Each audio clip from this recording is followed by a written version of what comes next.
Hello friends, and welcome to another episode of Tofu Tastes, hosted by yours truly, Tofu.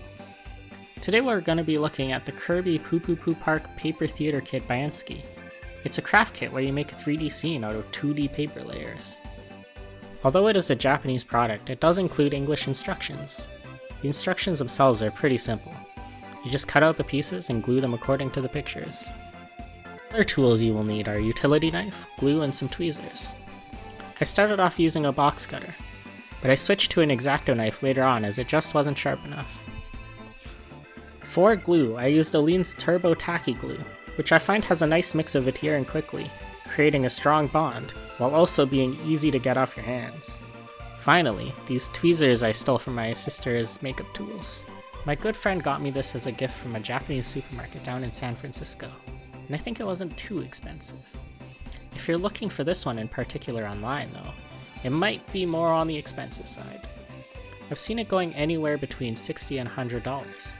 For other paper theater products however, I found that you can get the recent releases on Amazon.jp for about 1,500 to 3,000 yen. While the shipping costs there may seem steep, if you buy a multiple, the shipping costs for additional ones are a lot cheaper, and it ends up balancing out and being cheaper than buying them individually on eBay. The paper theater products make for really nice souvenirs to bring back from Japan. They're nice and light so it won't be a burden while traveling, and make for a good activity that takes about an evening. You end up with a nice display piece, and they have so many different series represented that it's not hard to find a franchise that somebody would like. For your creative projects and drawing friends, it's perfect. Saying all that, it might not exactly apply to the Kirby Pupupu Park version. While I have made a couple of paper theater products before, this was my first 5-star difficulty one, and whoo boy is it a different kind of beast. It's got hundreds of parts to cut out, some of which were smaller than my fingernail, and some parts that have nearly identical shapes but are slightly different shades of grey, which makes them very easy to mix up. Kirby is a franchise with a lot of younger fans, and I probably wouldn't recommend this as a gift to someone in that age group. The experience I had with the other paper theater products give a much more zen feel, where you can enjoy the process of putting together a project piece by piece. Overall, this took me around 7 hours over 2 days, and I did take a break when a micro piece launched out and got lost while I was cutting it. However, it's still immensely satisfying in the end, and the result is pretty awesome even though I did make a couple of mistakes. Putting on some of your favorite music while getting into a flow state is a nice experience.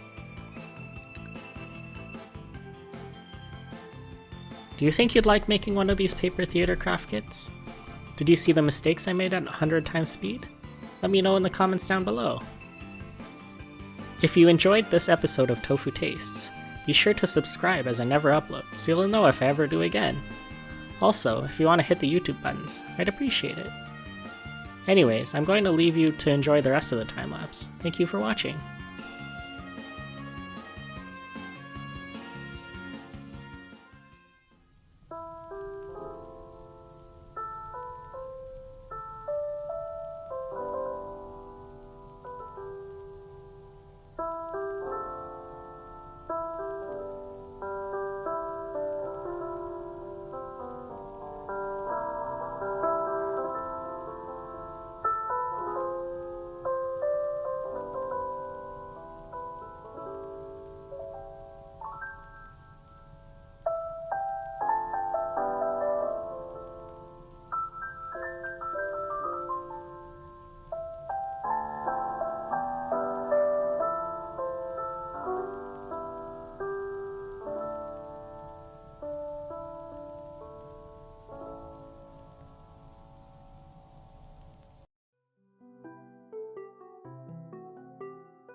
Hi, I'm back. As I finish up the last layer there, I wanted to summarize my thoughts.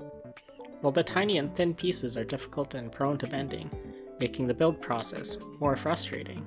The scene ends up being very fun and detailed. Having 9 Kirby characters in one set is awesome. The 3D depth effects are used well, especially for the coaster rails in the castle. Overall, despite the difficulty, I enjoyed making this set. Now, time for the final build reveal.